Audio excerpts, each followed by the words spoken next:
no quiero hablar sobre tu experiencia. Yo quiero hablar sobre la palabra de Dios. Con los reformadores que combatieron muchos errores de la Iglesia Católica, errores graves, yo digo solo escritura. Pero los carismáticos, los pentecostales no les gustan escuchar esto. Los carismáticos doblan la rodilla al altar de la experiencia y su becerro de oro es la experiencia.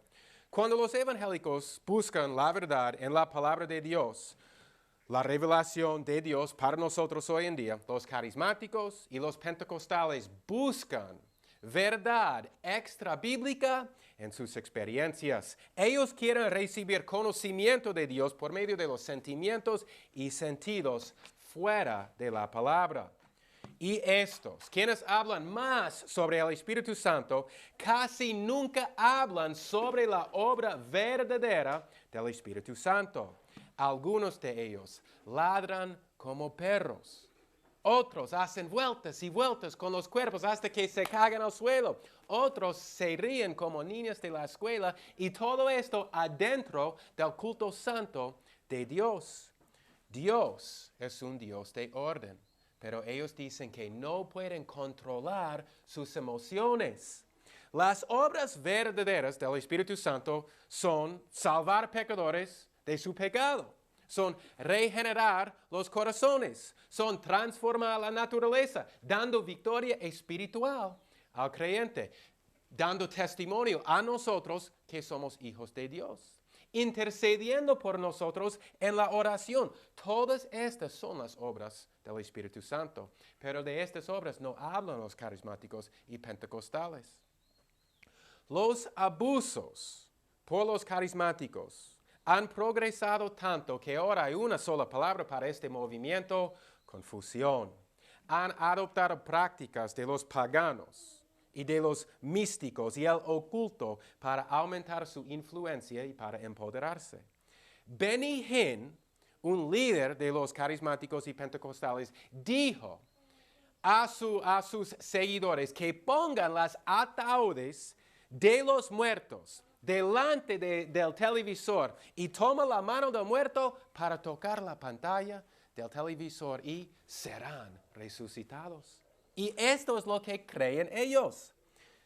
Hay una sola verdad y encontramos esta verdad en la palabra de Dios. Pero muchos carismáticos buscan la verdad fuera de la Biblia y por eso hay tantas creencias que ellos tienen.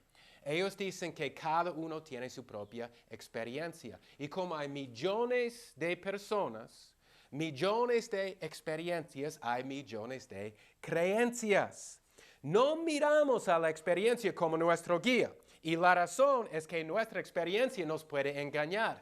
Jeremías 17:9. Engañoso es el corazón más que todas las cosas y perverso, ¿quién lo conocerá? Nuestro mismo corazón nos puede engañar, pero hay otra cosa que no nos puede engañar y esa es la palabra de Dios, 100% la verdad. Abre la Biblia, 2 Pedro capítulo 1 y vamos a leer versículo 16 a 18. El apóstol Pedro dice en el primer capítulo de su segunda epístola que tenemos una regla. Y la regla para nuestra vida no es nuestra experiencia, no es cosas que vemos con nuestros ojos o escuchamos con nuestros oídos.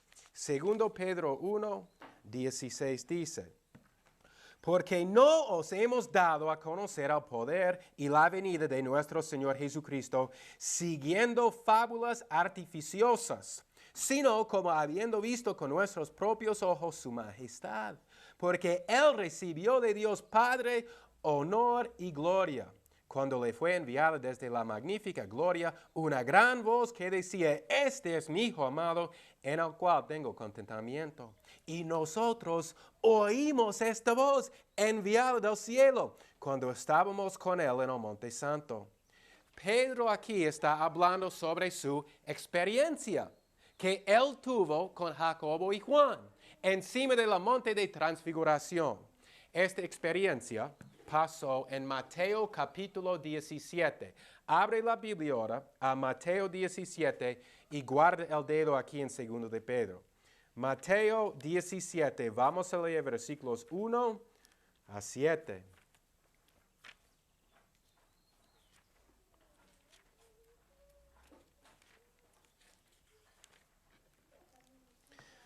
Y aquí la Biblia dice, y 6 días después, Jesús tomó a Pedro y a Jacobo y a Juan su hermano, y los llevó aparte a un monte alto, y se transfiguró delante de ellos, y su rostro resplandeció como el sol, y su vestidura se hizo blanca como la luz. Y he aquí les aparecieron Moisés y Elías hablando con él. Entonces respondiendo Pedro dijo a Jesús, Señor, bueno es que estemos aquí. Si quieres, hagamos aquí 3 tabernáculos, uno para ti, uno para Moisés y uno para Elías. Mientras él aún hablaba, una nube resplandeciente los cubrió.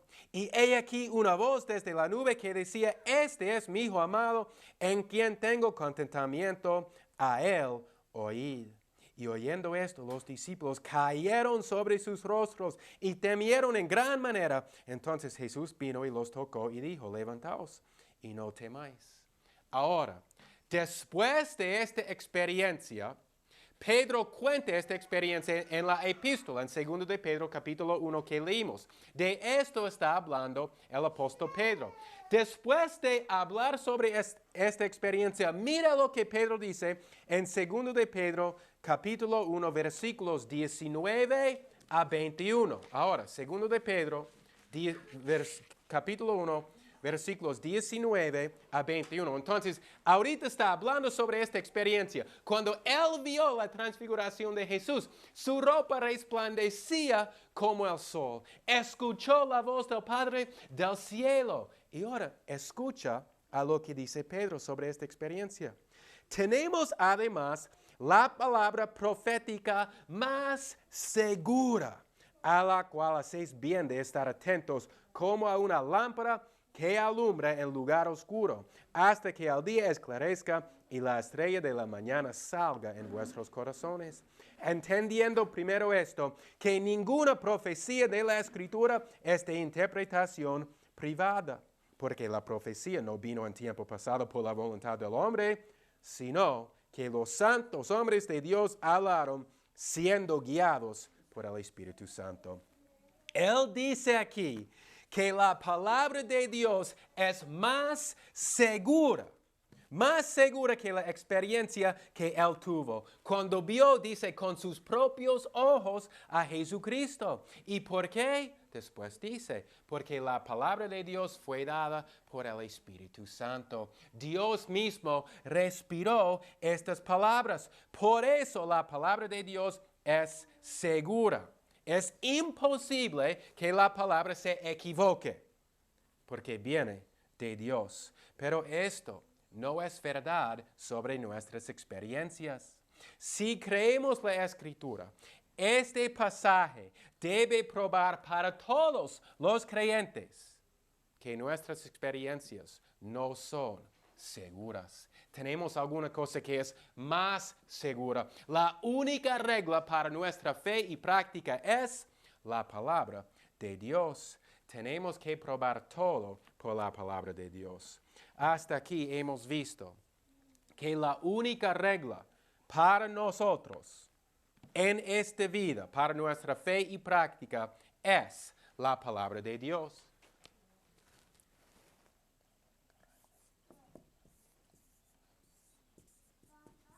La única regla es la palabra. ¿Y cuál es la razón que la palabra es la única regla? Porque es dado por el Espíritu Santo. Dice aquí en 2 de Pedro. Está dado por el Espíritu Santo. Y por esa razón es la única regla. Además de esto, vamos a ver que el canon de Escritura está cerrado, que ya no habrá más revelación, ya no habrá más libros de la Biblia. Ahora que hemos visto que la experiencia no es nuestro guía, es fácil ver qué es nuestro guía en este mundo y es la palabra de Dios. El apóstol Pedro contesta esta pregunta. Hoy en día, la revelación de Dios para nosotros es la Biblia. En tiempos pasados, Dios habló con su pueblo en voz alta. Dios habló con Moisés en una zarza ardiente. Dios habló con Moisés encima de Monte Sinaí, en humo, en truenos, relámpagos, hablando con Moisés. Dios ya no hace esto. Dios habló con los profetas del Antiguo Testamento en visiones y sueños. Dios ya no hace esto. Hace 2000 años, Jesús estaba caminando en la tierra. Jesús ya no hace esto. Hoy en día, la revelación de Dios para su pueblo es la palabra de Dios. Abre la Biblia a Judas 3. Judas 3. La palabra de Dios es cerrada. No habrá más revelación. En Judas 3 vemos esto.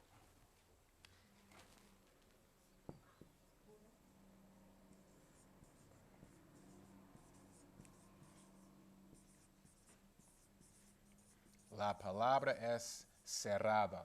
El tema de lo que estamos hablando hoy día sobre esto, el tema es los carismáticos y los pentecostales. Y A es la única regla que hemos visto, es la palabra de Dios, porque es dado por el Espíritu Santo. Y ahora vamos a ver que esta palabra, la Biblia, es cerrada.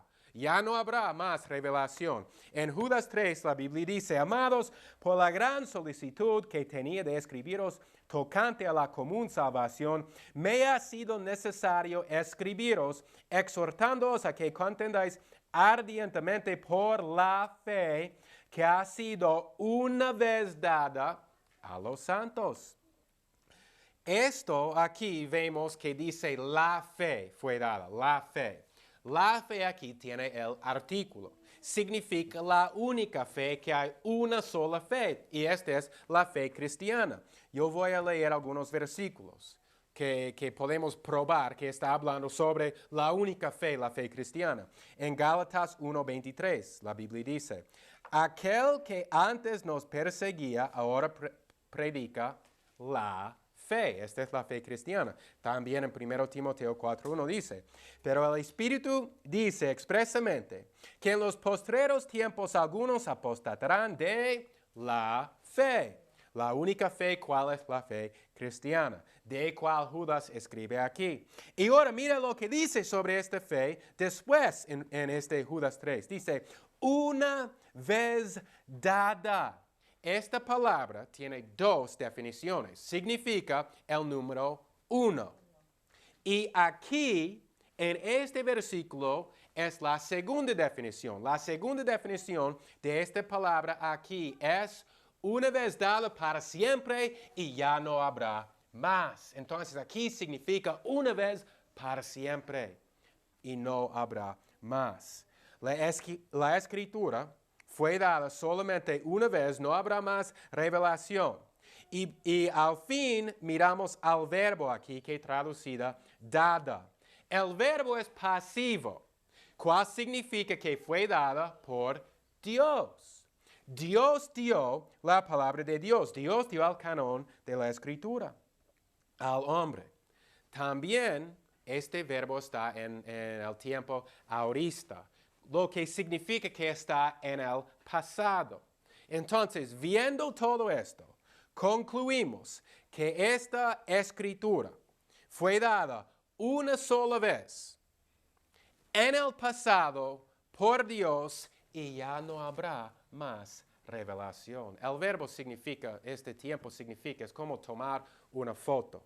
Tomar una foto una vez y ya esa foto ya está cerrada, ya no habrá más, es terminada. Así está diciendo sobre la escritura.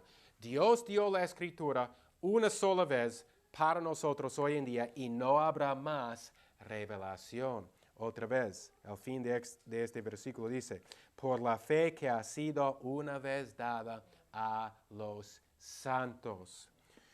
Pero este hecho que vemos aquí no prohíbe los carismáticos de buscar nueva revelación. Eso es lo que ellos buscan con todas sus fuerzas. En vez de escudriñar las Escrituras, buscan nuevas experiencias con el Espíritu Santo.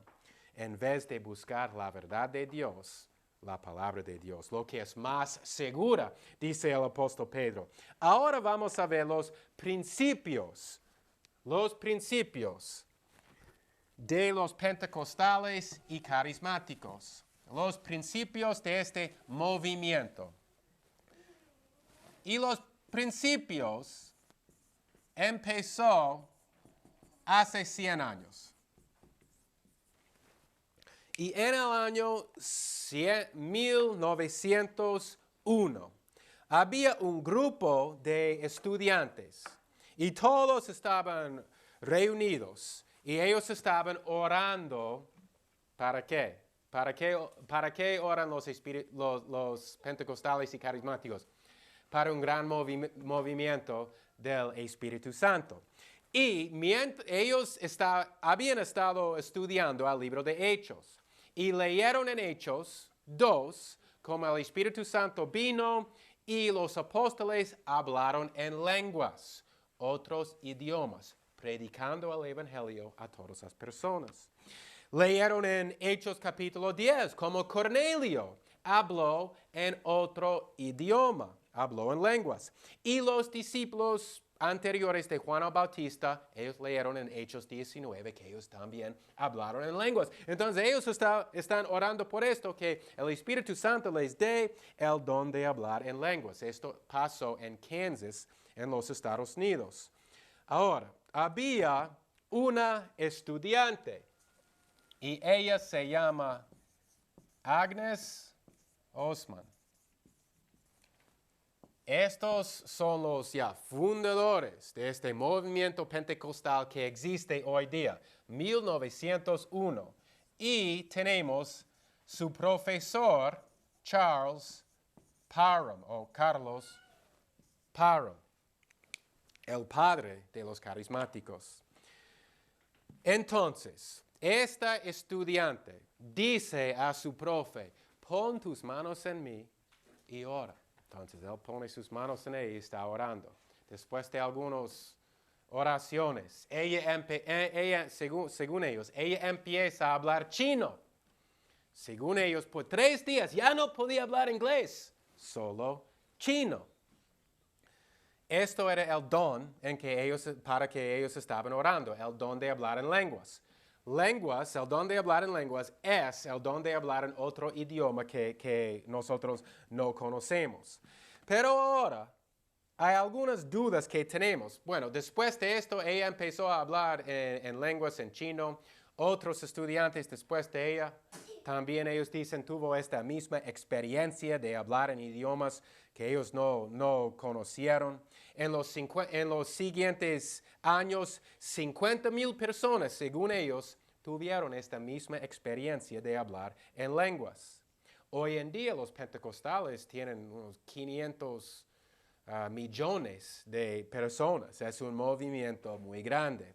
Pero vamos a ver que hay algunas dudas sobre esta experiencia.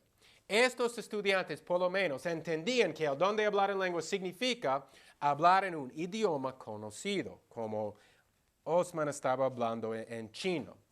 Ella dijo que por 3 días después no podía hablar en inglés, solamente español. Perdón, Parham dijo esto. Pero ella dijo que habló en chino solamente un día. Entonces hay una diferencia entre las historias. También Parham dijo que esto pasó el 31 de diciembre.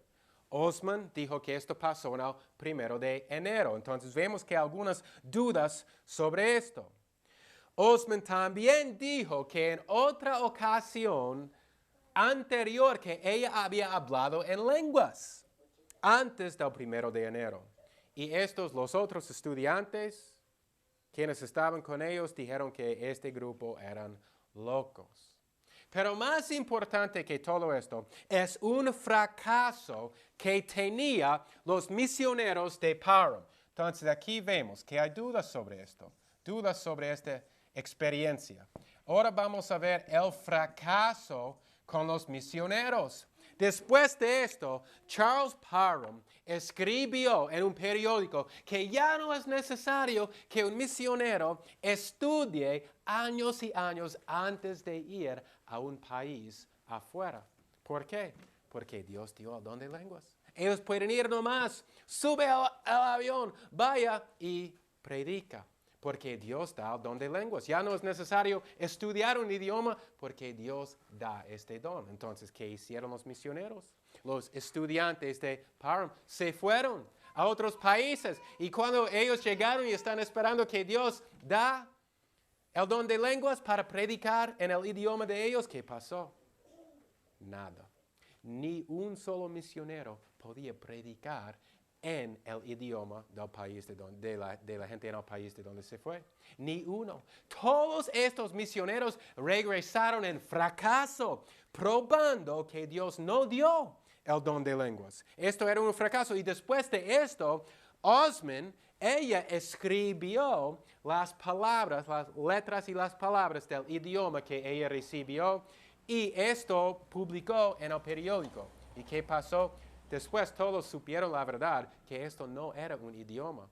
Era como un pollo escribiendo. No era nada. No era un idioma conocido. Entonces esto era un fracaso. Más de esto tenemos la vida. La vida de Parham. En su vida, Parham, poco tiempo después de esto, cerró su escuela bíblica. Después de esto, ya sabemos que sus misioneros regresaron en fracaso. Él tuvo algunos problemas. En otro episodio, sus seguidores, él era el líder de este movimiento pentecostal, carismático. Sus seguidores estaban intentando sacar al demonio de una mujer coja. Y mientras están intentando sacar al demonio, mataron a la pobre mujer. Ellos mataron a la mujer. Después de esto, este profesor, el padre de los pentecostales y carismáticos, Parham, le encontraron en un hotel y le arrestaron para sodomía. La vida de este hombre era lleno de fracasos, no tenía una vida santa y también su doctrina era equivocada. Su doctrina. Doctrina equivocada. Este hombre creyó que los blancos de Europa eran descendientes de las 10 tribus de Israel, quienes estaban esparcidos en la cautividad de Asiria. Y por eso que estos europeos blancos eran el pueblo escogido de Dios. Y por eso él dijo que era prohibido para mezclar en matrimonio.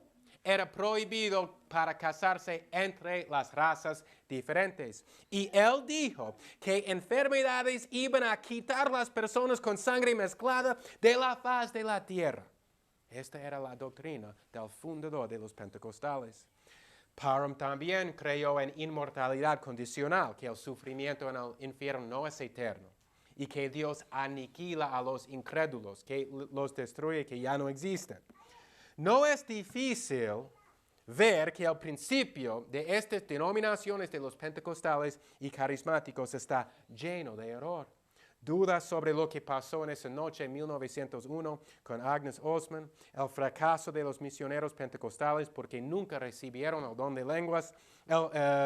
Charles Parham, el líder de este movimiento, su vida no era una vida santa, su doctrina no era doctrina sana. Los problemas de los carismáticos y pentecostales no pararon con la muerte de Parham. Este grupo continúa a tener problemas. Un problema grave es que ellos no enfocan en Cristo, sino en el Espíritu Santo. Este es otro problema que ellos tienen. Ahora abre la Biblia a Juan capítulo 14. Juan 14. Y vamos a ver qué dice la Biblia sobre el Espíritu Santo.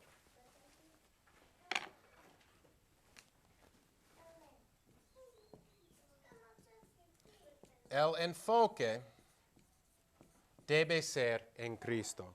Y aquí leemos en Juan 14, 26.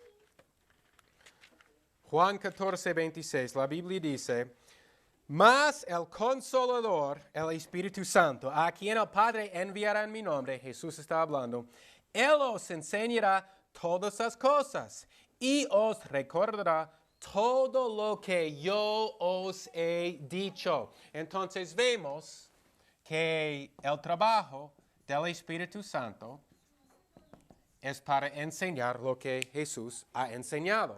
Ahora vamos al próximo capítulo en Juan 15. Juan capítulo 15, versículo 26. Y dice, pero cuando venga el Consolador, a quien yo os enviaré del Padre, el Espíritu de verdad que procede del Padre, Él dará testimonio de mí. Jesús está diciendo que el Espíritu Santo, su trabajo es dar testimonio de Él mismo, de Jesucristo. Ahora el próximo capítulo en Juan 16, versículo 14. La Biblia dice en Juan 16, 14. Él me glorificará, Jesús está hablando otra vez sobre el Espíritu Santo. Él me glorificará porque tomará de lo mío y os lo hará saber. Entonces aquí leemos que el trabajo del Espíritu Santo es glorificar a Jesús. Glorificar a Jesús. Martin Lloyd Jones escribió que caemos en herejía si enfocamos demasiado en el Espíritu Santo. Y esto es porque el Espíritu Santo, su trabajo es enfocar en Jesús. Y eso debe hacer lo que nosotros hacemos también. Su trabajo es glorificar a Jesús. Esto es nuestro trabajo también. Ciertamente Lloyd Jones diría que hoy en día los pentecostales y los carismáticos son herejes. Un resultado de enfocar toda la atención en el Espíritu es falsa doctrina. Los carismáticos y pentecostales creen que Dios da nueva revelación, además de la palabra de Dios, por medio de profecía y profetas. La creencia tradicional sobre la profecía es que en esta dispensación del nuevo pacto en que estamos, el predicador ya no predice el futuro. El don de profecía del Nuevo Testamento es de declarar la verdad bíblica por medio de la unción del Espíritu Santo. Es abrir el texto de la palabra de Dios a los oidores. Ahora, abre la Biblia 1 Corintios capítulo 14, versículo 3. 1 Corintios 14, 3. El don de profecía en el nuevo pacto ya no es predecir eventos futuros.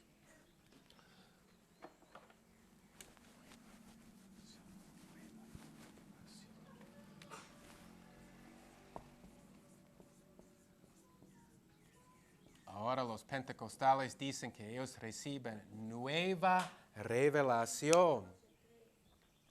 En 1 Corintios capítulo 14, versículo 3, la Biblia dice, mas el que profetiza habla a los hombres para edificación y exhortación y consolación. Aquí es el don de profecía en el Nuevo Testamento.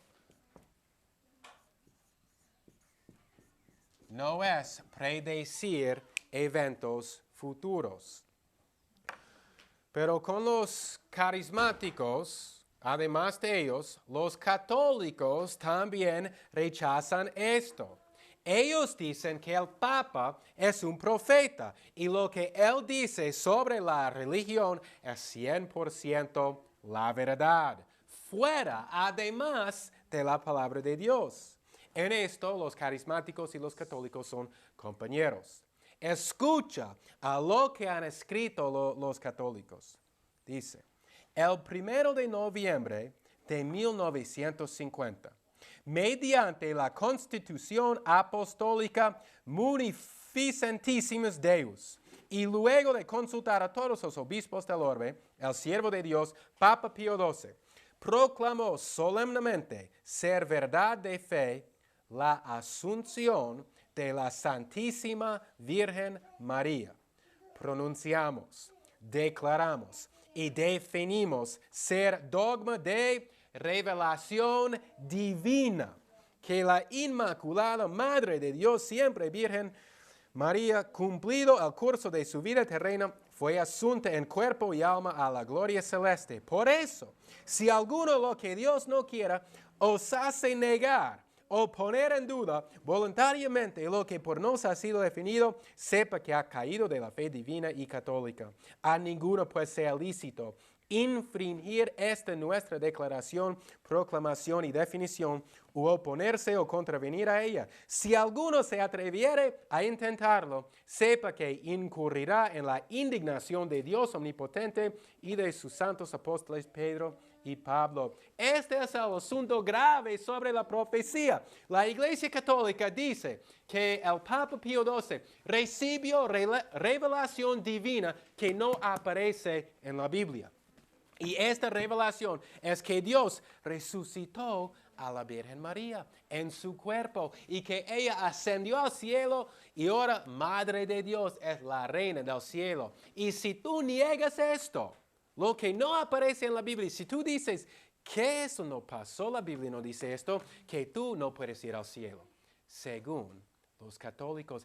Esto es el gran error sobre la profecía. Ellos dicen que hay nueva revelación para nosotros hoy en día. El Papa es un profeta.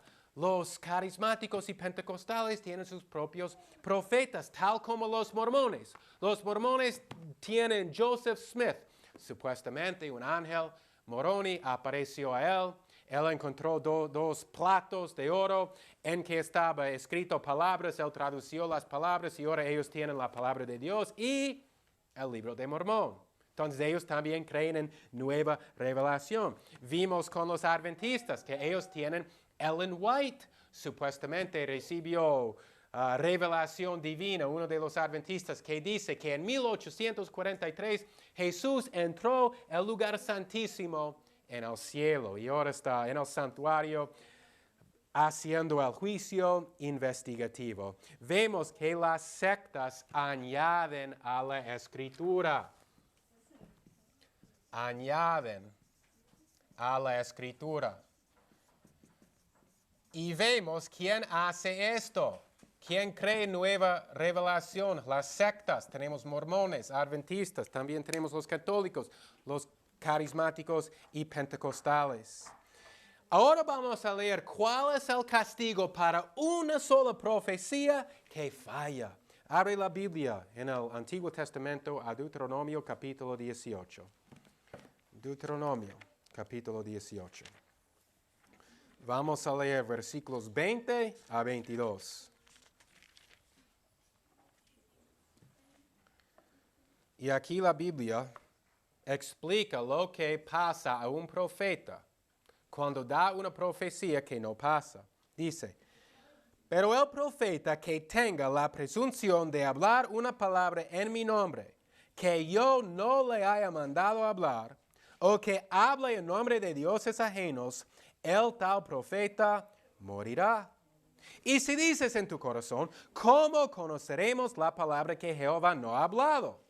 Cuando un profeta hable en el nombre de Jehová y no acontece tal cosa, ni se cumple, es palabra que Jehová no ha hablado. Con presunción la habló el tal profeta, no tengas temor de él. La Biblia dice aquí que el castigo para dar una falsa profecía es muerte.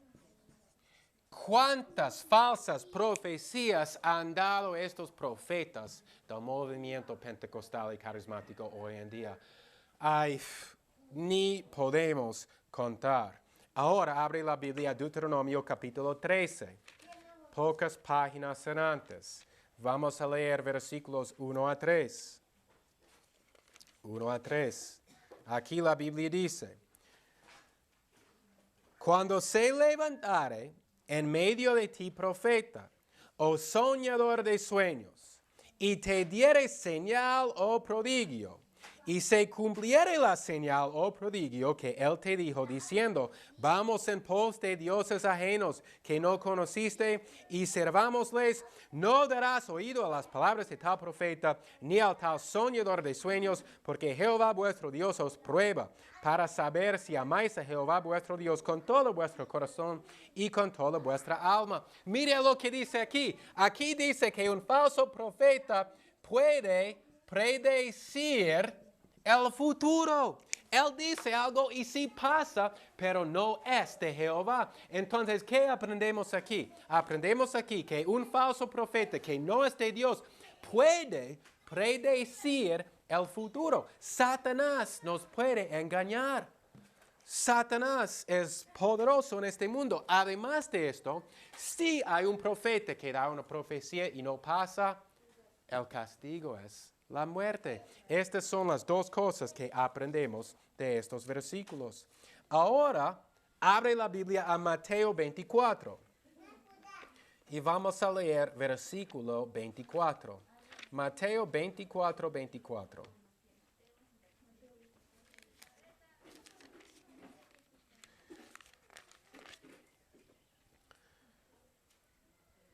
Y aquí Jesús dice: porque se levantarán falsos cristos y falsos profetas, y harán grandes señales y prodigios, de tal manera que engañarán, si fuese posible, aún a los escogidos.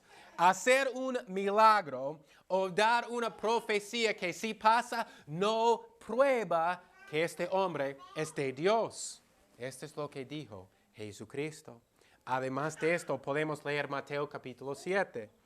En Mateo 7 vamos a leer versículos 22 y 23. Mateo 7, 22 y 23. Aquí dice: muchos me dirán en aquel día: Señor, Señor, ¿no profetizamos en tu nombre?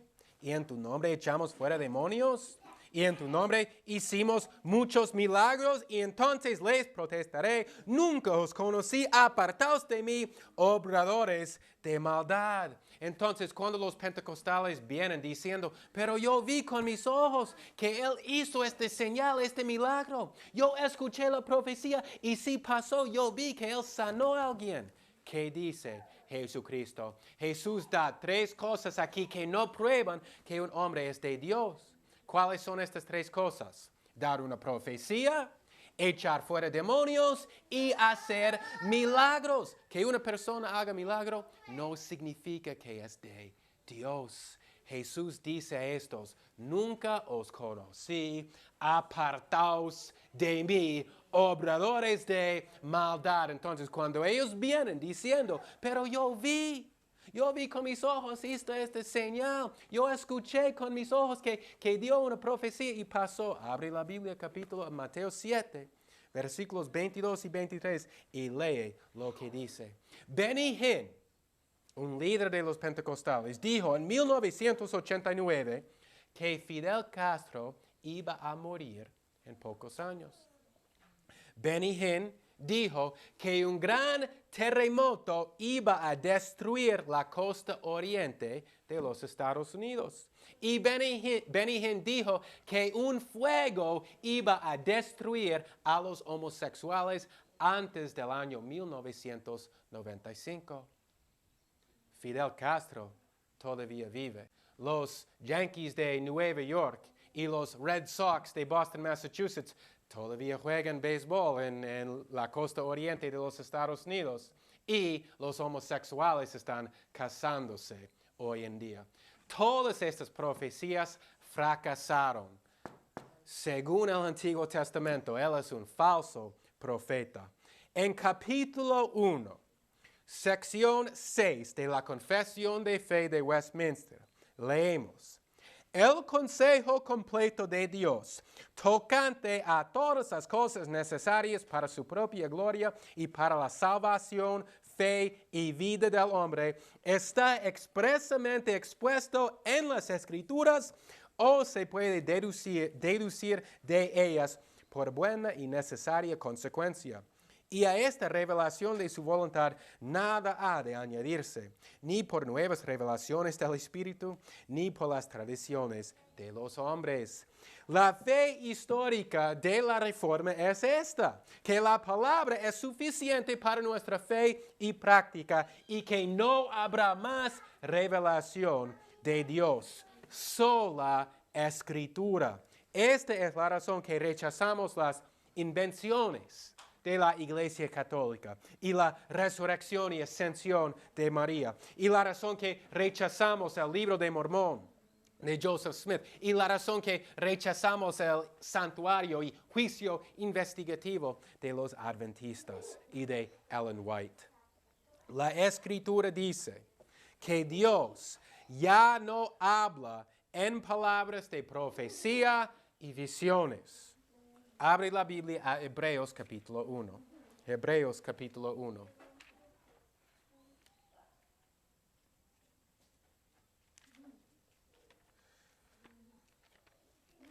En Hebreos 1 vamos a leer versículos 1 y 2.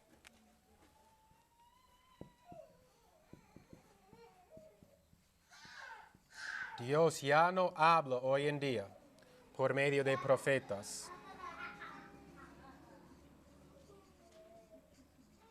Aquí la Biblia dice en Hebreos 1:1, Dios, habiendo hablado muchas veces y en muchas maneras en otro tiempo a los padres por los profetas, en estos postreros días nos ha hablado por su Hijo, a quien constituyó heredero de todo, por quien asimismo hizo el universo. Ahora también podemos leer otra vez Judas 3, lo que leímos antes. Pocas páginas más allá, vamos a Judas 3. Y aquí dice, amados, por la gran solicitud que tenía de escribiros tocante a la común salvación, me ha sido necesario escribiros exhortándoos a que contendáis ardientemente por la fe que ha sido una vez dada a los santos. No habrá más revelación. Ahora vamos al próximo libro en la Biblia, Apocalipsis, versículo 22. Entonces, todos estos versículos prueban que no vamos a recibir nueva revelación. Tenemos Hebreos 1, 1 y 2, Judas 3, Apocalipsis 22, 18. Y aquí la Biblia dice, porque yo testifico a cualquiera que oye las palabras de la profecía de este libro. Si alguno añadiere estas cosas, Dios añadirá sobre él las plagas que están escritas en este libro. No vamos a añadir a la palabra de Dios con nueva revelación que tienen los pentecostales, los carismáticos, los mormones, los católicos, los adventistas, porque la Biblia dice que la Escritura es suficiente. Vamos a 2 Timoteo ahora, 2 Timoteo capítulo 3. Ahora vamos a leer esto. En 2 Timoteo capítulo 3 leemos que la Escritura es suficiente. La Escritura es suficiente.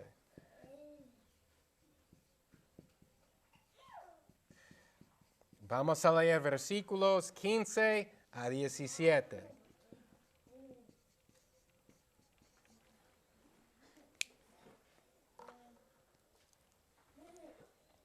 Y aquí leemos, dice, y que desde la niñez has sabido las sagradas escrituras, las cuales te pueden hacer sabio para la salvación por la fe que es en Cristo Jesús. Toda escritura es dada por inspiración de Dios y es útil para enseñar, para redarguir, para corregir, para instruir en justicia, para que el hombre de Dios sea perfecto, enteramente preparado para toda buena obra. Martin Lloyd-Jones escribió que la necesidad de profetas terminó con el cumplimiento del Nuevo Testamento. Ya no necesitamos revelaciones directas de Dios porque ahora tenemos la palabra de Dios. Ahora el Espíritu habla con nosotros por medio de la palabra.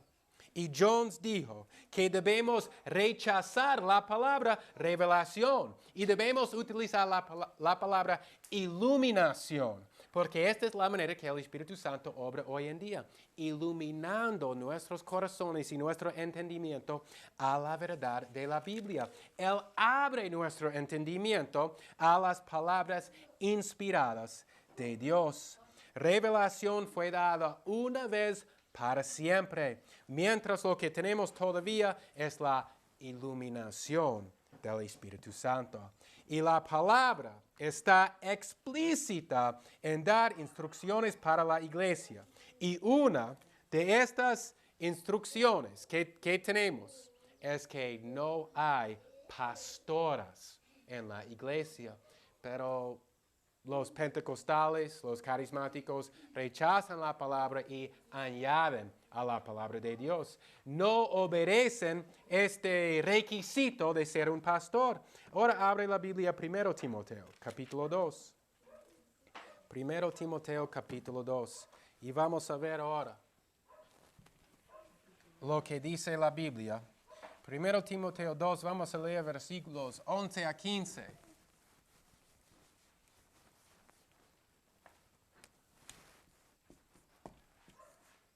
No es una coincidencia que estos grupos tienen pastoras, líderes que son mujeres en la iglesia. Esto es prohibido de Dios. Dios da requisitos claros en la Biblia para ser un pastor. Y el trabajo de un pastor, el hombre no decide. Dios decide, es la iglesia de Cristo. Y el apóstol Pablo escribió a Timoteo, su hijo en la fe, la manera para edificar a las iglesias. Y Pablo dio instrucciones a Timoteo sobre el liderazgo en la iglesia. Desde la fundación de la iglesia del Nuevo Testamento, hace 2000 años, no hemos tenido problemas sobre esto. Hasta recién nomás, ahora estamos viendo que hay pastoras, mujeres en el liderazgo de la iglesia. Esto empezó recién. Ahora, leamos 1 Timoteo 2:11. Y la Biblia aquí dice: la mujer aprenda en silencio, con toda sujeción, porque no permito a la mujer enseñar, ni usurpar autoridad sobre el varón, sino estar en silencio.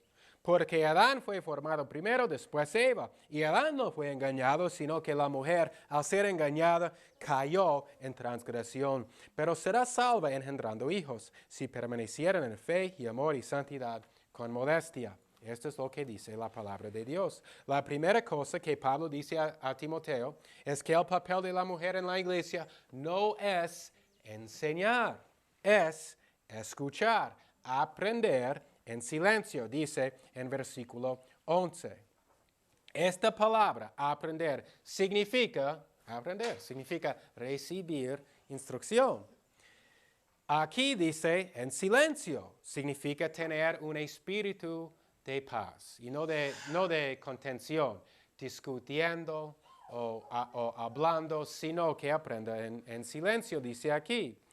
En 1 de Corintios, capítulo 14, versículo 34, dice la misma cosa. La Biblia dice: vuestras mujeres callen en las iglesias, porque no les es permitido hablar, sino que estén sujetas, como también la ley lo dice, en versículo 35.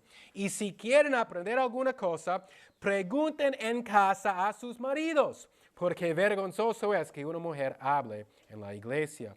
Aquí vemos que la mujer otra vez dice que no es permitido hablar en la iglesia para dar instrucciones, para enseñar, sino estar callada, dice la Biblia. Si tiene algo que decir o una pregunta sobre lo que está pasando, la Biblia dice aquí que cuando regresa a la casa, que ella pregunta a su esposo en la casa. En las reuniones de la iglesia, sea culto, sea una reunión sobre las finanzas o cualquier de las reuniones, las mujeres no están permitidas para ser líderes en las reuniones. Deben estar sujetos al hombre. Y después de esto, el apóstol Pablo da dos razones para esto. Pero primero, para estar sujeto al hombre no significa que no es igual. El hombre y la mujer, ambos estamos hechos en la imagen de Dios.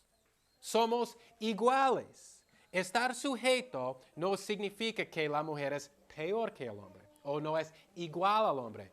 Estar sujeto y estar igual sí existen juntos para la mujer. Ahora, otra vez en versículo 12, el apóstol Pablo en 1 Timoteo 2:12, el apóstol Pablo otra vez repite lo que dijo, que la mujer no puede enseñar, no puede ser una líder sobre hombres en la iglesia. Muy poco escuchamos que los predicadores enseñan esto hoy día. Y entonces hagamos la pregunta, ¿por qué? ¿Por qué no enseñan lo que dice la Biblia sobre el papel de la mujer en la iglesia? Y la respuesta es muy fácil, porque hoy en día la iglesia es muy semejante al mundo. Vemos esto con la música.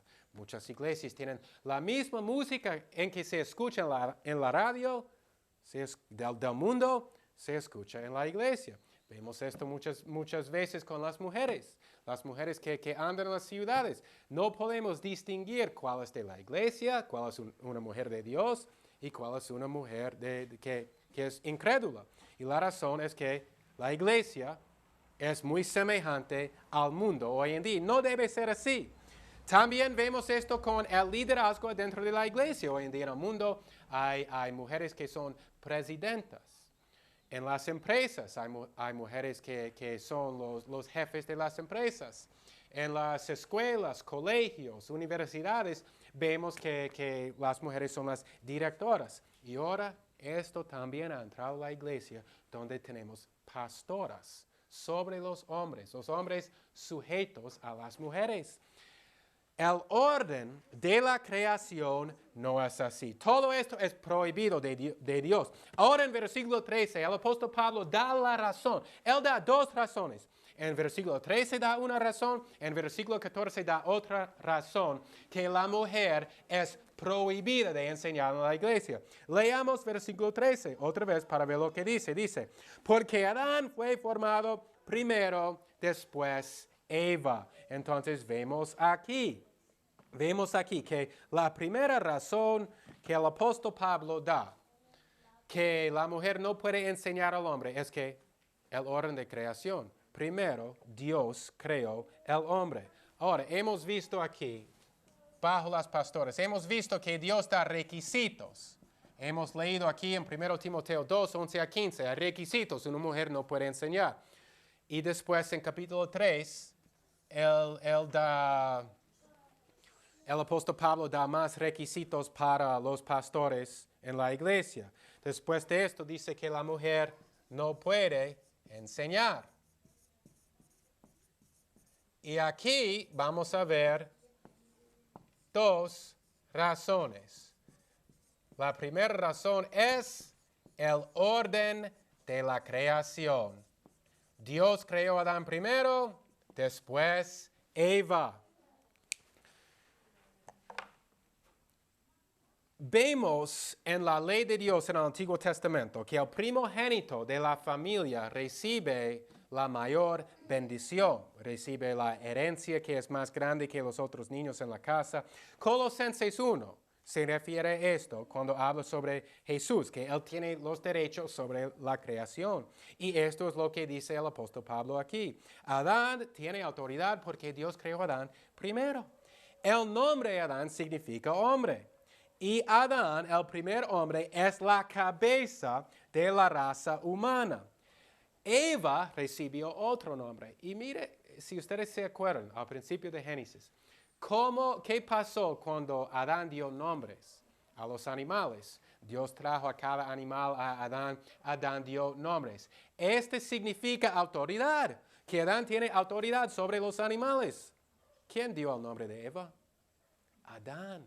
Adán nombró a Eva. Esto muestra que él tiene autoridad sobre ella, que ella es sujeta a él. Ahora, en versículo 14 vemos la segunda razón.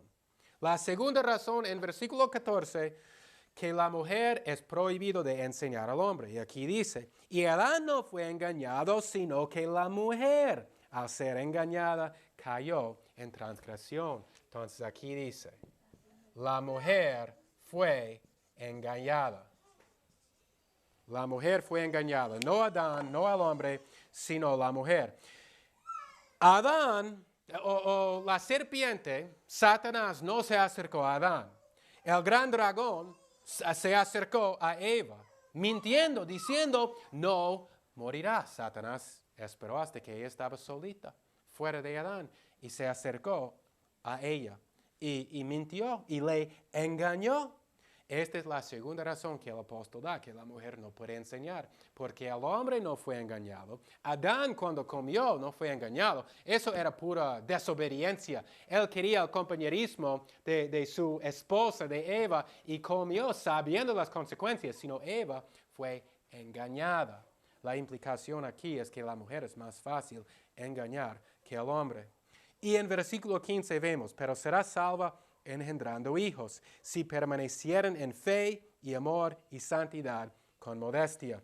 Aquí enseña no que la mujer será salva o va a recibir vida eterna porque tiene hijos.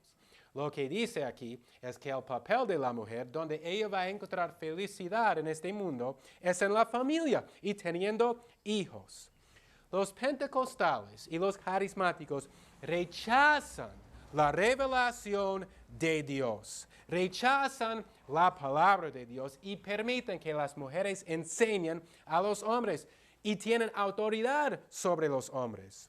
Los pentecostales y los carismáticos añaden a la Escritura con sus nuevas revelaciones y profecías, buscan experiencias para guiar su vida. Y en esto se apartan de la verdad. El apóstol Pedro está bien claro cuando dice, tenemos algo más seguro que nuestras experiencias, la palabra de Dios. Debemos rechazar todos estos errores de los pentecostales y carismáticos y con los reformadores, digamos, sola Escritura.